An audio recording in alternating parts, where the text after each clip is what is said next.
Hi friends, I'm SHEMKEVIN and I'm going to tell you a cutie story. Let's fly into the story. Once upon a time, in a bird school, Eagle was the educator.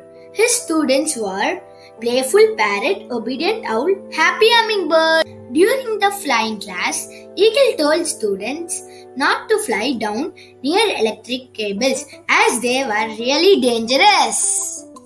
But the naughty students, parrot and hummingbird, want to fly down to see the ground. So they went down. Seeing this, Owl went and informed the eagle. Eagle came flying to stop the birds. Stop! Stop! Eagle covered the birds and protected them. While doing so, eagle feathers got burned.